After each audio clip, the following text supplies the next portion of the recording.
3 drop लिया था, उसके बाद मेरा सिलेक्शन नहीं हुआ। ड्रॉप ले नहीं ले ये आपकी गलती नहीं है। 24 लाख बच्चों ने एग्जाम दिया, 56,000 सीट्स गवर्नमेंट और सेमी गवर्नमेंट मिला के है। क्या ये पॉसिबल है कि गवर्नमेंट सीट मिले? यू आर टैलेंटेड स्टूडेंट, कहाँ पे आप जाओगे? बताओ क्या करोगे? Hi guys, once again welcome back to the channel. My name is Ujjwal Sagar. I am a biology mentor and currently a medical student studying in Russia. बहुत बहुत स्वागत है आप सभी का मेरे इस चैनल पे। और आज इस वीडियो में मैं बात करने जा रहा हूँ नीट 2024 एग्जाम को लेके।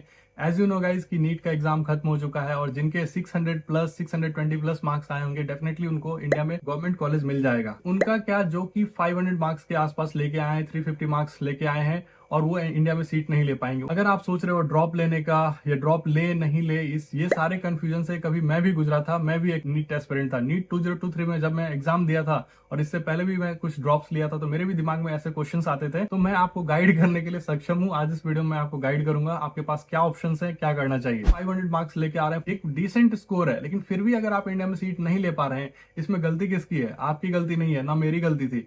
ये गलती है एजुकेशन सिस्टम की, हमारी गवर्नमेंट की गलती है कि हमारे इंडिया में इतनी ज्यादा मेडिकल की सीट्स नहीं है और बच्चे बहुत ज्यादा हैं, नीट एस्पिरेंट्स काफी है। अगर मैं डेटा की बात करूं तो 2021 में 16 लाख बच्चों ने एग्जाम दिया था, 2023 में 21 लाख एस्पिरेंट्स ने एग्जाम दिया था जिस टाइम पे मैं एग्जाम दिया था। और आपके टाइम 2024 जो नीट का एग्जाम हुआ है उसमें लगभग 24 लाख बच्चों ने एग्जाम दिया है और सीट्स हमारे पास कितना है?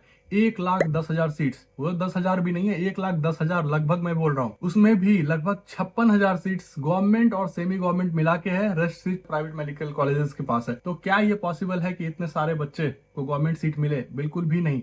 और यहाँ पे सिलेक्शन रेशियो काफी कम है। कोई भी बच्चा जब नीट का एग्जाम देता है उनके मन में तो यही होता है कि मैं एक गवर्नमेंट एमबीबीएस कॉलेज से एमबीबीएस करूंगा। जो मेजोरिटी ऑफ स्टूडेंट्स होते हैं यही सोचते हैं, बाकी सोच के चलते हैं ये कोई नहीं भैया, अब्रॉड से कर लेंगे एमबीबीएस या प्राइवेट कॉलेज से कर लेंगे। जिनके पास बहुत ही ज्यादा मनी है, आप फाइनेंशियली बहुत स्टेबल हो, तो एमबीबीएस इन इंडिया को चूज करो। इसके अलावा आपके पास क्या ऑप्शन हो सकते हैं? अगर आपने अभी जस्ट 12th करा है और 12th के साथ अटेम्प्ट दिया था तो आई विल रिकमेंड यू कि एक ड्रॉप ईयर लो, अच्छे से प्रिपेयर करो, क्या पता आपका सिलेक्शन हो जाए। क्या पता, मैं इसलिए बोल रहा हूँ क्योंकि यार सीट्स ही तो काफी कम है और एस्पिरेंट्स अगले साल भी जो है करीब करीब मान के चलो 2-3 लाख तो बढ़ ही जाएंगे।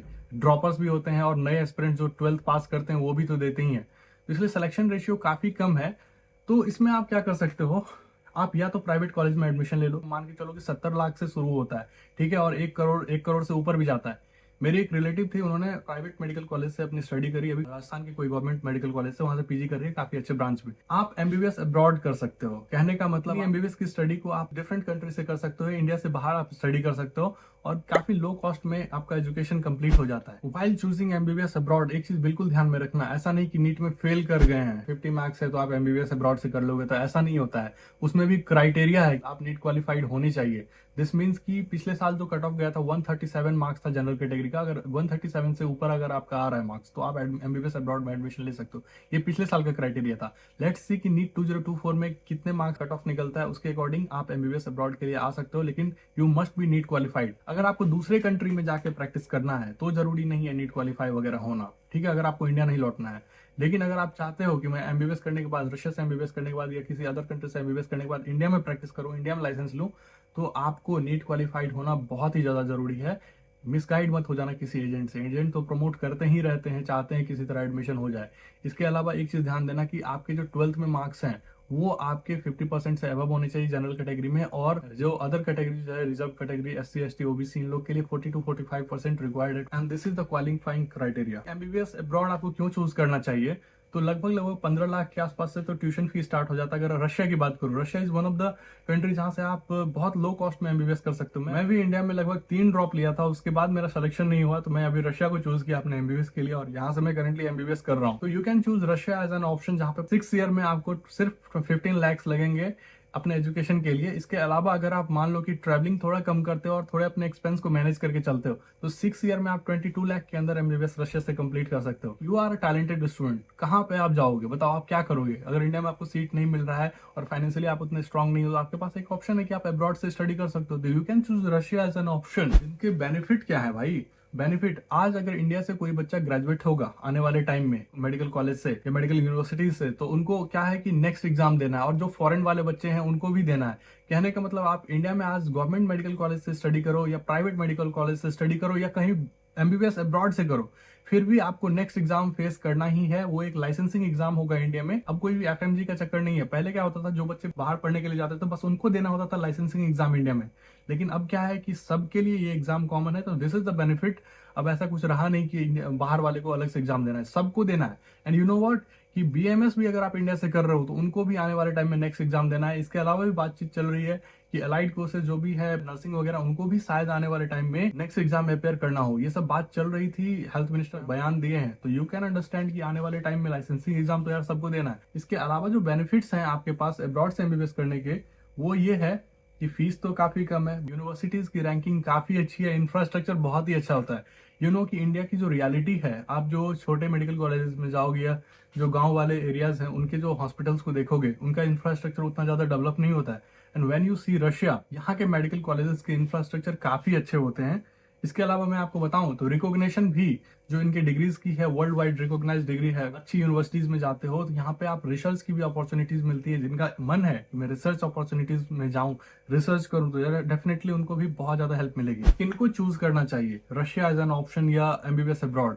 जिनका मन है कि मुझे एमबीबीएस ही करना है, बीएमएस नहीं करूंगा, नर्सिंग नहीं करूंगा, मुझे एमबीबीएस ही करना है, तो वो एमबीबीएस अब्रॉड का एक ऑप्शन ले। फाइनेंशियली जो ज्यादा स्ट्रांग नहीं है लेकिन उनका है इच्छा कि हाँ 25 लाख तक में मुझे एमबीबीएस कंप्लीट करना है, किसी तरह मैं अफोर्ड कर लूंगा, लोन बहुत कम लेने पड़ेंगे, तो वो चूज करो एज एन ऑप्शन की ठीक है रशिया में चला जाऊंगा, वहां से मैं स्टडी कर लूंगा, 25 लाख तक में कंप्लीट कर लूंगा अपने एजुकेशन को, खाना पीना रहना और ट्रैवलिंग एक्सपेंस, ट्यूशन फीस, सब कुछ, अगर आप लो कॉस्ट यूनिवर्सिटी में जाते हो तो।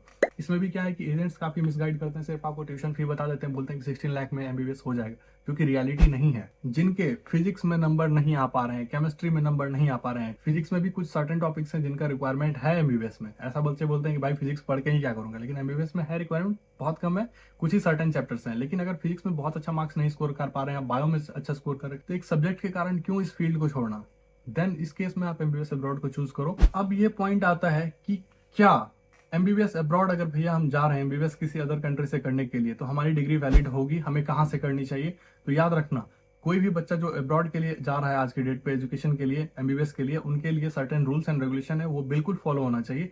एनएमसी के गाइडलाइंस को आप पढ़ना, एफएमजीएल रेगुलेशंस 2021 जो है उसको फॉलो करनी चाहिए वो कंट्री, क्योंकि आज बहुत सारी ऐसे कंट्रीज हैं जहाँ पे एजेंट्स प्रमोट कर रहे हैं कि आप फलानी कंट्री चले जाओ, फलानी कंट्री चले जाओ, पता चलेगा कि कल को आप वहां से पढ़ के आए और डिग्री वैलिड नहीं है। आप एक बार अच्छे से रिसर्च करना, तो आपको पता चलेगा कि इससे पहले बहुत सारे बच्चे फिलीपींस में स्टडी कर रहे थे और वहां की डिग्री कंप्लीटली इनवैलिड है आज के डेट पे, क्योंकि वहां पे जो है कोर्स ड्यूरेशन वो फॉलो नहीं कर पा रही थी जो आज के डेट पे एनएमसी ने डिमांड किया है। तो this is what I am telling you. बहुत सारे ऐसे कंट्रीज हैं जहां पे रूल्स एंड रेगुलेशन फॉलो नहीं हो रहे हैं, लेकिन आपके जो मार्केट में काउंसिलर, एजेंट, ये लोग बैठे हुए हैं, वो आपको प्रमोट कर रहे हैं, वो आपको एडमिशन दिला रहे हैं, तो उनसे थोड़ा बच के सावधान रहना। इसमें आप हमारी भी हेल्प ले सकते हो या कोई भी सीनियर स्टूडेंट जो पढ़ रहे हैं उनसे पूछ के अच्छे से, और फिलीपींस अवॉइड करना क्योंकि आज के डेट पे वो रेगुलेशंस को फॉलो नहीं कर रहे हैं। तो ये था मेरे साइड से आप लोगों के लिए एक छोटा सा गाइडेंस एमबीबीएस अब्रॉड से रिलेटेड, जो भी मेरे से बार बार क्वेरी कर रहे थे या मुझे व्हाट्सएप पे पूछ रहे थे एमबीबीएस इन रशिया कैसे कर सकते हैं, कौन से अच्छे काउंसिलर हैं, कैसे एडमिशन प्रोसेस ले, तो मैं उनको बहुत ज्यादा अपने साइड से गाइड किया। इसके अलावा अगर आप लोगों को अगर हेल्प चाहिए मेरी एडमिशंस को लेके, या अगर क्वेरीज है कि भैया कौन सी अच्छी यूनिवर्सिटीज है लो बजट में, तो you can DM me on Instagram या व्हाट्सएप का, मैं आपको लिंक दे दूंगा, वहां पे पूछ सकता हूँ। टाइम लगेगा थोड़ा, रिप्लाई जरूर करूंगा, थोड़ा बिजी रहता है क्योंकि हमारा भी यार यूनिवर्सिटी रहता है, मुझे भी पढ़ना होता है, तो मैं वीडियो देखता हूँ, मैं काफ़ी कम बनाता हूँ, टाइम थोड़ा कम मिलता है, मैं सबकी हेल्प करूँगा। तो you can contact me regarding admissions या जो भी आपको गाइडेंस चाहिए मैं अपने साइड से करूँगा।